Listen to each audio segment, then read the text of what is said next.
Olá! Olá, muito boa noite. Muito boa noite a todos. Cá estamos, mais uma vez para uma história maravilhosa. Eu chamo-me Ana Pinto e estou cá todas as quartas-feiras, às 21h, no projeto Ana Histórias, Alma, Narrativas e Afetos. Eu sou educadora de infância e trago-vos este projeto para chegar a vocês, pais, que querem conhecer e chegar mais facilmente às vossas crianças. Bem, eu hoje trago-vos uma história maravilhosa. Esta história tem história, é verdade. Eu hoje também vos trago uma história com história. Eu, normalmente, de semana a semana, eu vou planeando uma história para vos trazer cá ao projeto. Mas ontem foi-me oferecido este livro, que se chama Moral da História. Este livro tem o texto de Carolina Caldeira e a ilustração de Raquel Marques e a editora é Cadmos. E este livro contém 4 histórias. E tal como a autora Carolina Caldeira escreve, ela diz que as histórias têm todo o tempo do mundo. E realmente esta história traz-nos um tema maravilhoso que eu quis partilhar convosco. A história de hoje merece ser contada, encantada e refletida, porque traz-nos um tema difícil. E olhem que eu trabalho todas as quartas-feiras esse tema, mas no final vamos conversar sobre isso. Hoje vamos ouvir a história, é para isso que eu cá estou. É uma história que vocês vão levar para a vida porque em qualquer momento da nossa vida nós passamos por isto, por aquilo que esta menina passou. Vamos à história, estejam atentos, vamos lá. Rapunzel. Era uma vez uma menina com um cabelo tão longo que conseguia dar várias voltas ao mundo com uma só trança. O cabelo dela era tão comprido que inventaram uma fita métrica especial só para poder medir o seu tamanho. Chamava-se Rapunzel e vivia numa torre muito alta, mas nunca tão comprida quanto a sua trança. Do alto da sua torre, a Rapunzel olhava o mundo pela janela e sentia várias coisas ao mesmo tempo. Por um lado, sentia que tudo era possível. Por outro, que nada o era. Quando espreitava por entre as cortinas esvoaçantes da sua torre, via grandes campos e estradas, e florestas, e montanhas, e oceanos. Sonhava com mergulhos nas profundezas dos mares e com viagens à lua, por entre as estrelas e cometas. As estrelas cadentes intimidam-me um bocadinho. Sei lá se não me batem na testa. Mas continuava a imaginar tudo o que podia fazer pelo mundo fora. No entanto, também avistava sinais vermelhos, tipo de trânsito, que lhe davam a impressão de existirem vários limites aos seus sonhos. Nesses sinais, parecia que lia: meninas com tranças muito longas não podem seguir esta estrada. E isso parecia-lhe injusto. Sempre que pensava sair da torre e explorar o mundo, sentia os pés bem presos no chão, como se estivessem colados com rolos de fita cola, daquela extra forte. Os braços, esses também não se moviam. Era como se estivessem atados por fitas, também extra fortes, mas invisíveis. Se olhasse à volta, não via amarras, mas sentia-as. A verdade é que se sentia confortável no alto da sua torre, onde construiu o seu mundo.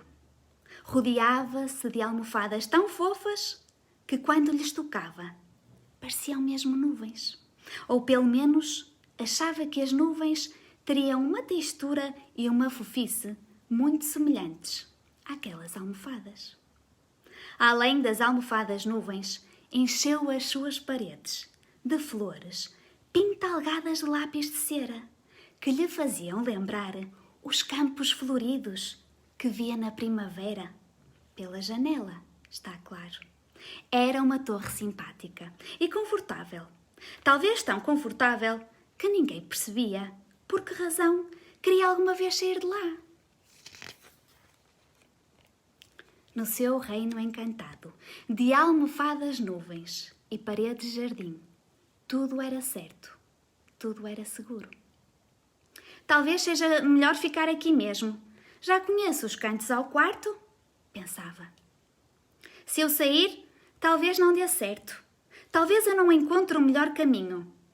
Talvez aconteça algo de errado, enquanto procuro outros céus, com nuvens verdadeiras. E já sentia algo a rodopiar na barriga.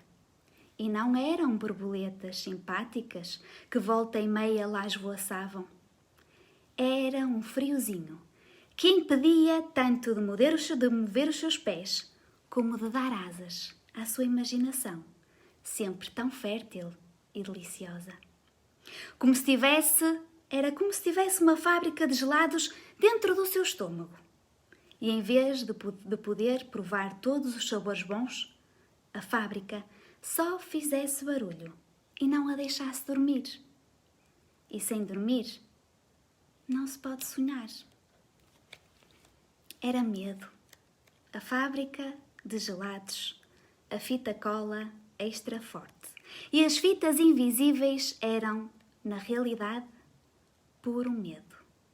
M-E-D-O. Medo. Aquilo que nos impede de avançar, que faz os nossos pelos dos braços arrebitar. Pode ter-se medo do escuro, de aranhas, de sair da torre. A Rapunzel pôs-se a pensar, seria o medo mais forte do que a vontade de conhecer o desconhecido? Numa balança, o que pesaria mais? Os gelados da pancinha que lhe congelavam os movimentos ou o brilho no olhar, cada vez que imaginava tocar em flores reais? No meio do rebuliço de todos estes pensamentos, a Rapunzel, batendo com o seu pé no chão, decidiu: eu vou. Este ar já não me chega e o medo não me para. Pegou numa mochila e encheu-a com todas as coisas que lhe pareceram úteis para a aventura. Uma lanterna, porque se for galáxia fora, poderá sempre ter preciso de uma luz caso as estrelas tenham de dormir. Um chapéu, para quando fizer muito sol nos campos. Um livro, para poder lembrar-se de palavras, se lhes faltarem, enquanto aprecia a beleza dos bosques. Uma toalha, para poder secar-se depois de experimentar todas as águas de todos os oceanos. E por falar em água, levou também uma garrafa consigo. A sede era de aventuras, mas o corpo precisa sempre de hidratação. Estavam as duas cheias. A mochila de utensílios e a Rapunzel de coragem. Pegou nas suas coisas, olhou à volta e sentiu algo na barriga. Eram as borboletas que tinham voltado. Os gelados, como eles ia pelo caminho. Despiu-se e despediu-se da janela e disse: olá, mundo!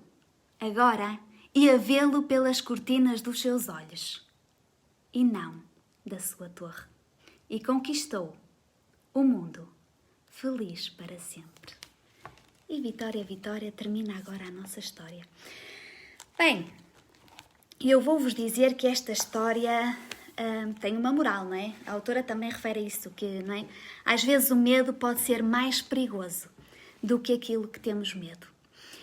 Eu vou-vos confidenciar que eu hoje, na minha prática, enquanto educadora de infância, eu trabalhei esta história hoje com os meus meninos na sala dos 2 anos. Porque achei que era importante, não é? É importante nós abordarmos estes temas, muito importante abordarmos este tema, por exemplo, do medo, não é? E tentar perceber neles o que é que lhes causa medo, não é? E enquanto adultos nós também precisamos de perceber o que é que a nós, enquanto adultos, também nos causa medo. E há uma frase que diz que a coragem não é a ausência do medo. E esta menina, a Rapunzel, dá-nos aqui uma lição também enquanto pais, não é? Porque é preciso ter coragem para ser mãe e para ser pai. Não é fácil, pois não é nada fácil. Mas a Rapunzel dá-nos aqui algumas estratégias que nós podemos utilizar enquanto pai, enquanto mãe, que é, ela pensou. Durante uma dificuldade, enquanto mãe, enquanto pai, em alguma altura da vida em que não é? Nós, enquanto pais e mães, precisamos de estar sempre a tomar decisões, não é? Mas precisamos de parar e pensar. E a Rapunzel diz aqui que ela, quando viu e sentiu que era o medo, não é? Ela diz que ela disse, eu vou pensar. Ela pensou e depois diz assim, e numa balança, não é? A Rapunzel pôs-se a pensar, seria o medo mais forte do que a vontade de conhecer o desconhecido, não é? E ela colocou numa balança as duas coisas. O que pesaria mais, não é? O medo, não é? Que a congelava, ou o brilho no olhar de querer arriscar e voar e tocar em flores reais que ela nunca tinha tocado. E muitas vezes, enquanto pais, isso acontece-nos, não é? Nós temos este medo de tomar atitudes, não é? Perante os nossos filhos. E por isso é preciso nós pararmos, pensarmos e às vezes até pedirmos ajuda. E ela pesou isto numa balança e a balança, e depois de pensar e de refletir sobre aquilo, ela tomou uma decisão.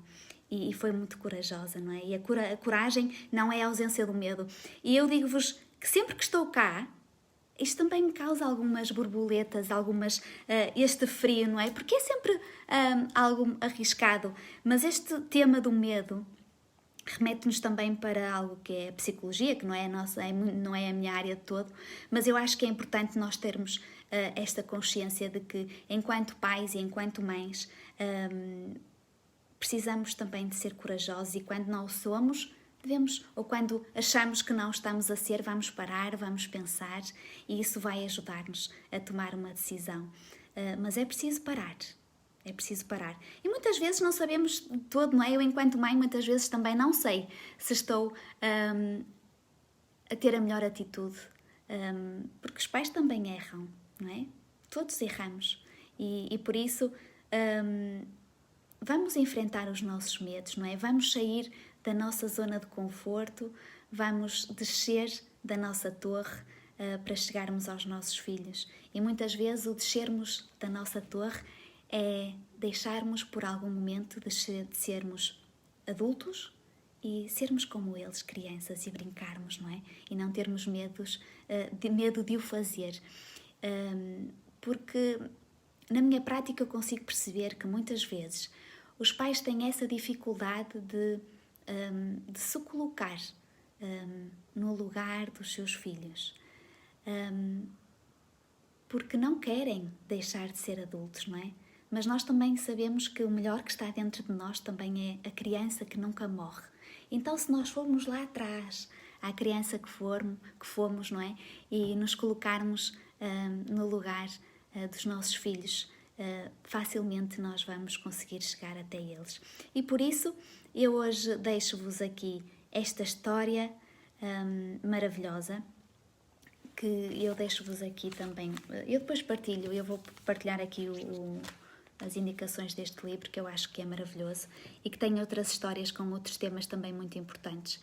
E por isso, sejam pais corajosos, não tenham medo, arrisquem. E também quando acharem que vem o medo, peçam ajuda. Se não conseguirem fazer sozinhos, peçam ajuda, não há problema nenhum, não é? Nós somos uns dos outros, nós estamos aqui também para ajudar uns aos outros, e na educação nós só conseguimos educar se estivermos juntos pelas nossas crianças. E por isso deixo-vos aqui um beijinho muito grande e obrigada por estarem aqui. Obrigada!